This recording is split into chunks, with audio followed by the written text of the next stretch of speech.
Jumpa lagi di Edwin Santoso Channel.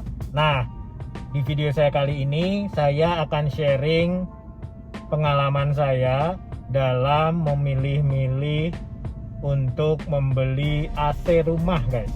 Jadi jika biasanya video-video saya itu terkait dengan mobil atau terkait dengan jalan-jalan atau terkait dengan pengalaman-pengalaman saya perpanjang paspor dan lain sebagainya. Nah, kali ini saya akan coba sharing pengalaman saya yang di luar itu, yaitu pengalaman saya memilih AC untuk rumah saya, guys, gitu. Jadi bagaimana cara kita untuk memilih AC yang tepat, atau bagaimana menurut saya pribadi, pendapat saya pribadi ketika saya memilih AC untuk rumah saya. Nah, bagaimana keseruan tersebut? Ikuti terus video saya, guys.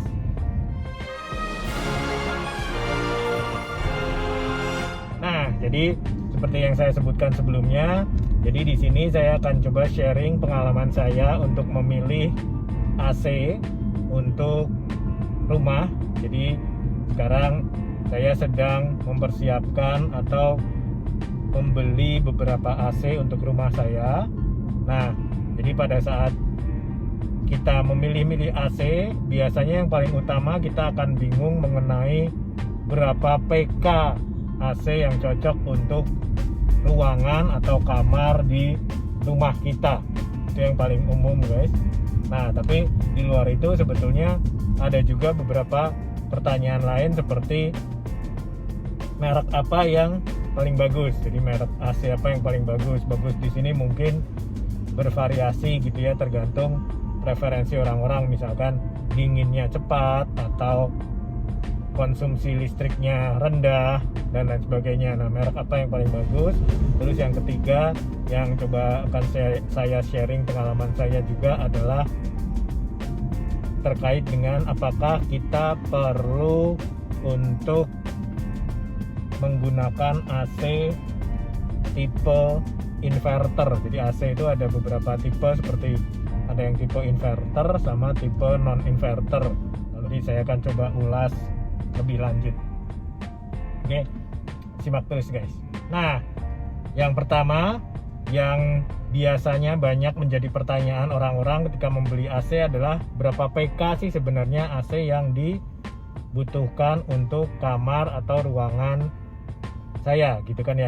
Nah, jadi yang pertama untuk PK ini sebetulnya ada rumusannya atau ada petunjuknya seperti itu, tapi mungkin petunjuknya ini agak sedikit teknis dan mungkin agak membingungkan ketika mengukur. Intinya adalah AC yang paling rendah itu setengah PK. Nah, setengah PK ini biasanya digunakan untuk tipe atau luasan kamar yang 8 meter persegi, guys. Jadi kalau kalian punya kamar misalkan 2 meter kali 4 meter atau misalkan 3 meter kali 2 meter, nah itu kan dikali 3 dikali 2 itu 6 meter persegi. Nah, itu masih di bawah 8 meter persegi. Nah, itu cocok untuk AC setengah PK. Nah, sementara di atas setengah PK adalah AC 3/4 PK. Itu maksimum yang direkomendasikan untuk luasan kamarnya adalah 10 meter persegi. Jadi jika kalian punya mungkin sekitar 5 kali 2 meter persegi atau mungkin 3 kali 3, ruangan 3 kali 3, nah itu kalian cocok untuk menggunakan 3/4 PK. Nah, nanti detailnya akan saya tunjukkan. Jadi ada di sini nih. Jadi itu adalah rekomendasi untuk luasan kamar berikut dengan PK yang bisa kita pilih untuk AC-nya. Nah, pertanyaan selanjutnya adalah apakah kita harus saklek mengikuti informasi yang ada di gambar tersebut? Nah, sebetulnya ini nanti balik lagi ke kita sendiri. Jadi rekomendasi di sini adalah yang pertama untuk memudahkan kerja dari kompresor. Jadi ketika ruangannya besar, terus kemudian kalian berikan PK yang lebih kecil, yang pertama adalah kompresor AC itu akan bekerja sangat berat untuk mencapai suhu yang diinginkan. Tapi ini balik lagi ke berapa suhu yang di set pada AC kalian. Jika kalian set suhu yang tidak terlalu dingin, mungkin kompresornya juga tidak seberat ketika dia di set di suhu yang sangat rendah, misalkan 16 derajat atau yang lain gitu kan ya. Nah, jadi ini sebenarnya bervariatif. Nah, kalau pendapat saya, apakah benar terkait dengan pertanyaan apakah kita harus saklek mengikuti petunjuk yang ada di gambar di atas ini? Menurut saya tidak perlu, guys. Jadi tidak perlu, tergantung dari kebutuhan kalian. Yang pertama kalian harus ingat adalah semakin besar PK-nya, maka semakin tinggi konsumsi listriknya. Secara umum seperti itu, walaupun ada AC yang model low watt gitu ya, tapi tetap secara umum, secara general itu kalau PK-nya lebih tinggi, konsumsi listriknya, konsumsi dayanya akan lebih tinggi juga. Maka pengeluaran yang kalian keluarkan untuk membayar listrik, tagihan listrik juga akan lebih tinggi. Nah, berarti sekarang tergantung kebutuhan kalian. Apakah kalian pengen mempunyai kamar yang dingin dalam artian benar-benar dingin, atau kalian cukup puas mendapatkan kamar yang sejuk aja atau nyaman, atau minimal tidak panas atau tidak gerah gitu ya. Jadi kalau kalian memang penggemar ruangan yang dingin gitu ya, kalian tidak bisa mentolerir hangat sedikit pun, nah kalian harus mengikuti petunjuk yang ada di sini. Karena begitu kalian men-set suhunya rendah, misalkan 16 derajat gitu ya, maka ketika PK-nya tidak sesuai dengan luasan kamar, maka kompresornya akan bekerja sangat keras. Nah, ketika kompresor bekerja sangat keras setiap hari, nah itu nanti ujung-ujungnya akan memperpendek umur daripada kompresor AC itu sendiri. Jadi jika kalian tipe orang yang sangat suka dingin dan lebih menyukai menyalakan AC setiap hari di rumah gitu ya, maka sangat dianjurkan untuk mengikuti petunjuk PK sesuai dengan luasan kamar. Jika tidak, resiko yang akan kalian tanggung adalah umur daripada kompresor akan lebih pendek. Jadi kompresor AC ini adalah salah satu komponen yang paling mahal. Jika kompresor ini rusak dan harus diganti, itu harganya akan sangat mahal, mungkin akan mirip dengan pembelian AC baru gitu ya. Jadi untuk membuat AC kalian awet dan tahan lama, kalian juga harus memperhatikan bagaimana cara merawat kompresor ini sendiri. Salah satunya adalah jika kalian ingin suasana kamar kalian selalu dingin, bahkan kalian pengen 16 derajat Celcius misalkan gitu ya, itu kalian harus mengikuti petunjuk PK sesuai dengan luasan kamar. Kalau menurut saya pribadi, saya termasuk orang yang tidak terlalu suka dingin sekali. Jadi saya tidak terlalu suka men-set AC sampai suhu 16 derajat Celcius. Paling mentok saya men-set AC itu 25 derajat Celcius, guys. Jadi kalau dari saya hanya cukup mempunyai suasana kamar yang sejuk, tidak gerah, tidak sampai berkeringat, tapi juga tidak sampai dingin sekali gitu ya. Jadi saya masih bisa mentolerir keadaan hangat, bahkan saya lebih suka hangat daripada dingin gitu ya. Jadi kalau menurut saya PK ini bisa kita jadikan petunjuk, tapi saya pribadi tidak terlalu saklek dengan informasi ini. Nah, itu tentang PK. Nah, yang kedua adalah pertanyaan tentang merek apa yang sebaiknya kita pilih. Nah, ini kalau terkait dengan merek, sebenarnya pendapatnya adalah subjektif. Jadi ada banyak pendapat di luaran sana mengenai merek ini bagus, merek itu bagus, dan lain sebagainya. Nah, tapi kalau saya pribadi yang menjawab, saya menjawab merek apa yang bisa kalian pertimbangkan untuk membeli AC adalah merek Daikin guys. Jadi saya tidak di endorse oleh Daikin, saya tidak promosi juga, tapi ini berdasarkan pengalaman juga saya menggunakan AC Daikin di tempat tinggal saya sekarang. Nah ini cukup bagus gitu ya, dan tagihannya juga tidak terlalu mahal untuk konsumsi listriknya, dan sudah terbukti bahwa merek Daikin ini termasuk merek yang cukup familiar dan favorit di AC.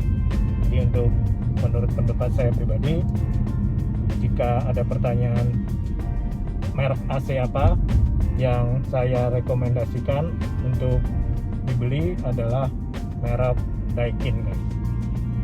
Nah yang ketiga adalah terkait dengan tipe AC yang akan kita pilih pada saat mau melakukan pembelian AC. Jadi pada dasarnya tipe AC itu ada dua yang utama, yaitu AC inverter atau non inverter guys. Jadi pada saat kita memilih dalam membeli AC, kita juga harus mempertimbangkan apakah kita akan memilih AC tipe inverter atau memilih tipe AC yang non inverter atau biasa dibilang AC standar. Nah sebelum kita mengulas mengenai tipe apa yang kita pilih, saya akan coba jelaskan secara singkat apa sih perbedaan mendasar dari AC inverter dan AC non inverter. Nah perbedaannya yang pertama itu AC inverter terkait dengan konsumsi listriknya dia bervariasi. Jadi ada konsumsi listrik minimum dan ada konsumsi listrik maksimum. Jadi ketika AC pertama kali dinyalakan, AC inverter ini akan mengkonsumsi listrik atau daya listrik maksimum supaya suhu udara yang kita inginkan, yang kita set melalui remote ini dapat segera tercapai. Jadi suhu udaranya ini akan segera dicapai atau diusahakan dicapai oleh si AC dengan cara dia mengkonsumsi daya listrik yang paling maksimum dari kapasitas AC tersebut. Nah, ketika suhu udara sudah mencapai suhu udara yang diinginkan, yang sesuai dengan ada yang kita set di remote, maka konsumsi daya listriknya pelan-pelan akan menurun sampai pada satu titik dia bisa mengkonsumsi daya listrik di titik minimumnya gitu. Jadi keunggulan dari AC inverter ini, konsumsi daya listriknya dia bisa bervariatif. Jadi dia bisa berfluktuatif tergantung dengan suhu udara yang diset dibandingkan dengan suhu udara dalam ruangan. Nah, keuntungan daripada fitur itu adalah yang pertama, suhu udara yang kita inginkan akan segera dapat cepat tercapai. Jadi misalkan kita ingin suhu 20 derajat. Nah, ketika AC itu pertama kali dinyalakan, mungkin kita baru pulang dari berpergian jauh gitu ya, terus kemudian kita masuk ke rumah, kita nyalakan AC inverter kita. Ketika dia pertama kali nyala, dia akan mengkonsumsi daya listrik yang tinggi maksimumnya supaya suhu udara yang kita set, misalkan 20 derajat Celcius tadi, bisa segera tercapai. Jadi kita panas-panasnya itu tidak lama. Jadi dia akan berusaha keras untuk mencapai suhu udara yang kita inginkan dengan cara mengkonsumsi daya listrik maksimum. Memang pada saat kondisi seperti itu, konsumsi daya listriknya jadi tinggi. Tapi keuntungannya adalah kita bisa mendapatkan suhu sesuai yang kita inginkan dengan cepat.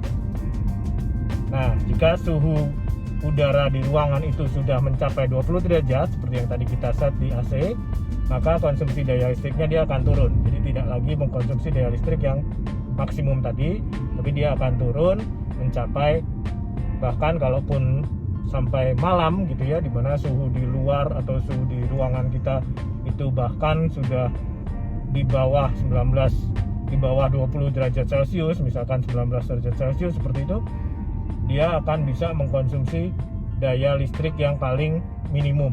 Sehingga di sini keuntungannya adalah si konsumsi listriknya ini akan bisa dihemat. Nah, lalu bagaimana kalau AC non-inverter? Jadi tadi kita sudah tahu cara kerja dari AC inverter di mana konsumsi daya listriknya fluktuatif. Nah, bagaimana kalau AC non-inverter? Nah, contohnya dengan skenario yang sama. Jadi kita baru pulang dari perpergian jauh, kembali ke rumah, kita nyalakan AC non-inverter dengan konfigurasi 20 derajat Celcius. Nah, bedanya dengan AC inverter tadi, kalau AC non-inverter ini konsumsi daya listriknya tetap. Jadi tetap sesuai dengan PK-nya. Saya ambil contoh misalkan AC 1 PK, misalkan konsumsi daya listriknya 780 watt.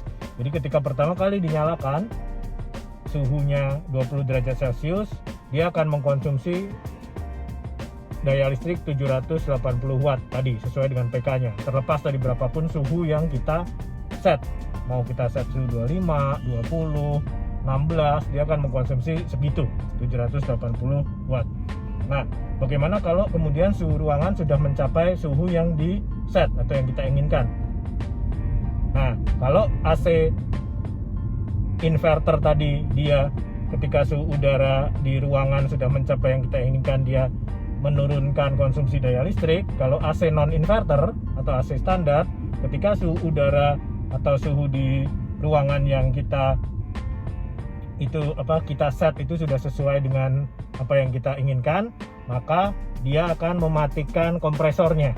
Jadi dia akan mematikan kompresor AC-nya sehingga konsumsi daya listriknya menjadi 0. Nah, jadi perbedaannya dengan AC inverter, jadi kalau AC non-inverter ini sistemnya adalah menyalakan dan kemudian mematikan kompresor. Jika suhu udara kemudian lebih tinggi dari suhu yang diset di remote AC, dia akan menyalakan kompresor, mengkonsumsi daya listrik yang tetap, stabil. Contohnya misalkan 1 PK 780 watt, ya selama suhu udara di ruangan itu tidak mencapai suhu udara yang diinginkan atau belum mencapai suhu udara yang diinginkan lewat remote, maka dia akan selalu, si kompresor akan selalu mengkonsumsi daya listrik tetap 780 watt itu untuk AC 1 PK gitu kan ya. Nah, ketika dia sudah mencapai suhu udara yang diinginkan, maka kompresor akan mati sehingga konsumsi listriknya menjadi 0 gitu. Jadi mati, hidup seperti itu. Nah, apa sih kelebihan dan kekurangannya kalau begitu ya, AC inverter dan AC non-inverter? Jadi seperti yang tadi saya sudah jelaskan sedikit di AC inverter. AC inverter ini mempunyai kemampuan untuk lebih cepat mencapai suhu udara yang kita inginkan. Karena begitu AC dinyalakan, dia akan mengkonsumsi daya listrik yang maksimum supaya suhu udara yang kita inginkan dapat segera tercapai. Nah, di AC non-inverter itu lebih cenderung tidak secepat AC inverter untuk mencapai suhu udara yang diinginkan. Tergantung dengan suhu udara yang kita set. Kalau kita set suhunya terlalu dingin, ya dia butuh waktu karena konsumsi daya listriknya segitu-segitu aja gitu kan ya.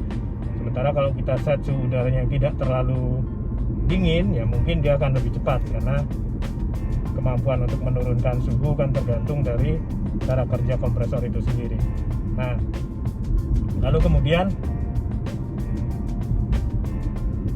untuk AC inverter, jika suhu udara yang diinginkan itu bisa cepat tercapai, maka konsumsi listrik di AC inverter dapat lebih rendah daripada AC non-inverter.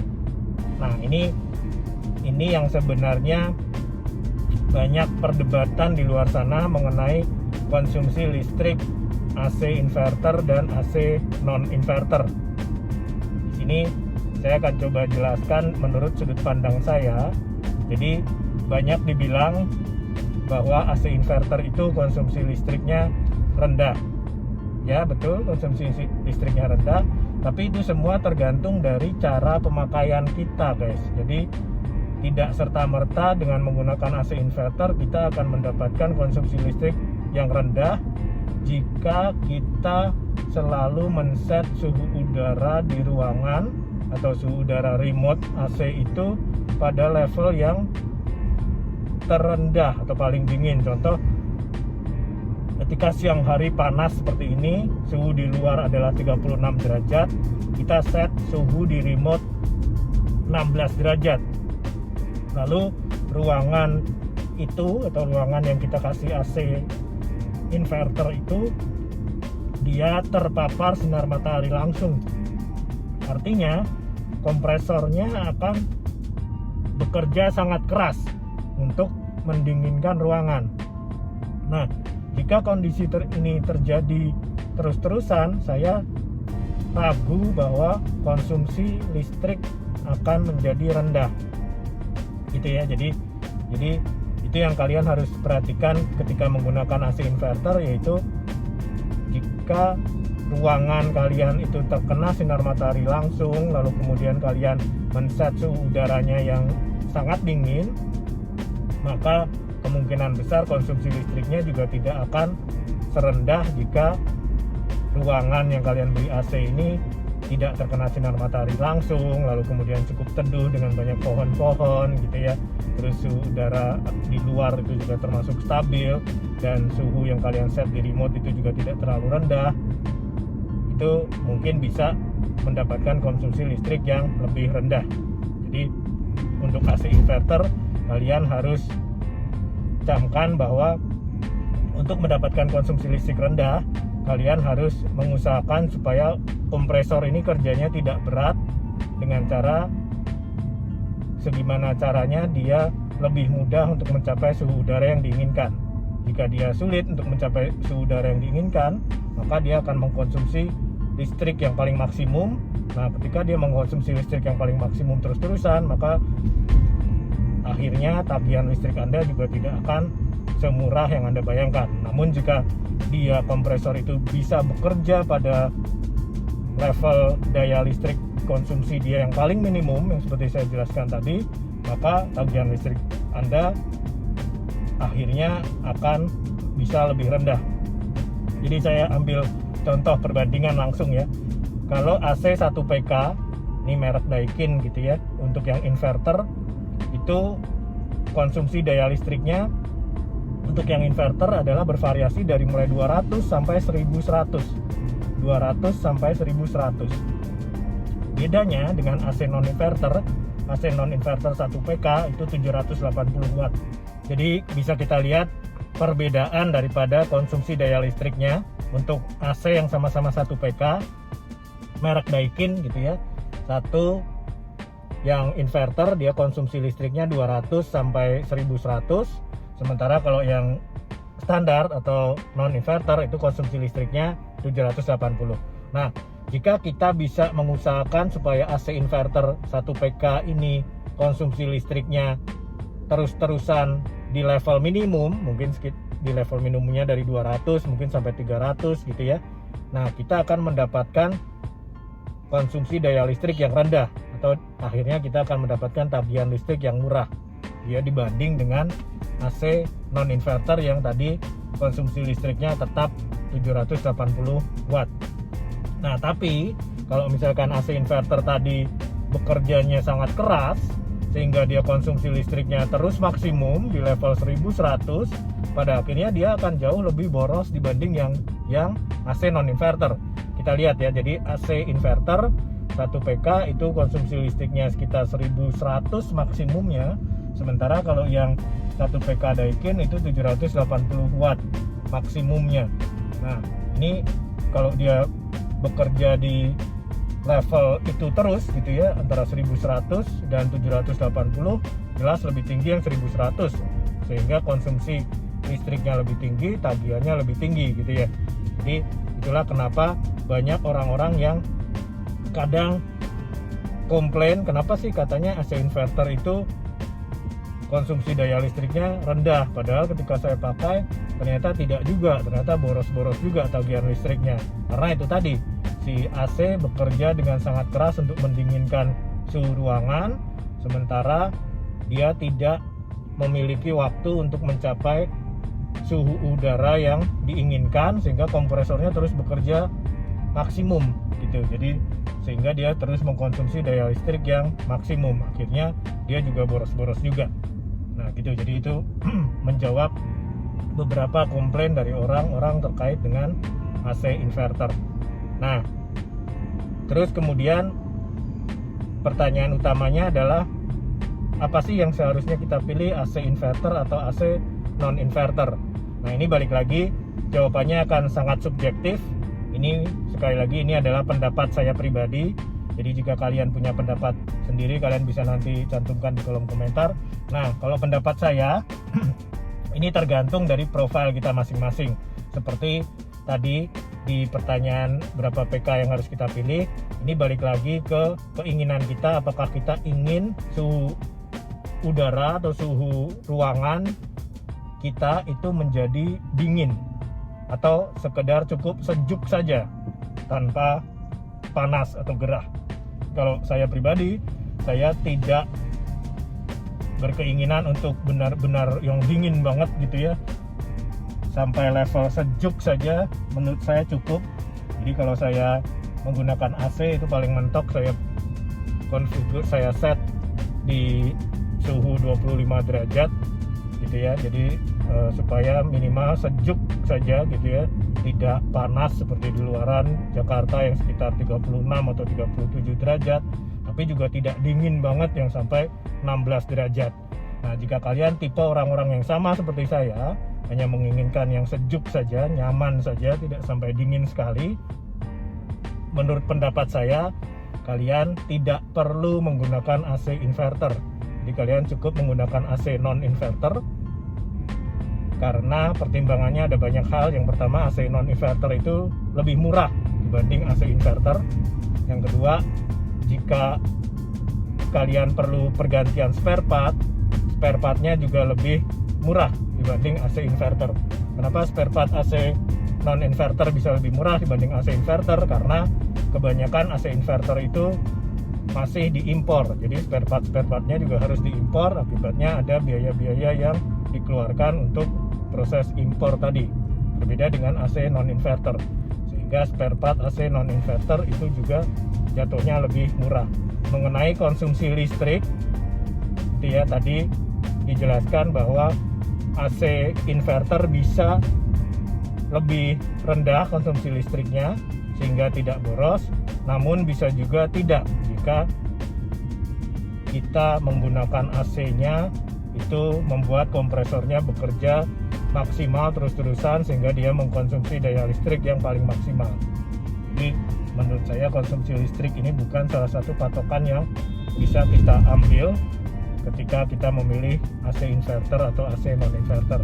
Jadi menurut saya, menurut pendapat saya pribadi, jika kalian tipe orang yang menginginkan suhu ruangan itu sejuk saja, tidak sampai dingin, kalian cukup beli AC non inverter saja, karena pertimbangannya lebih murah, harga AC-nya dan harga spare part-nya juga lebih murah gitu guys.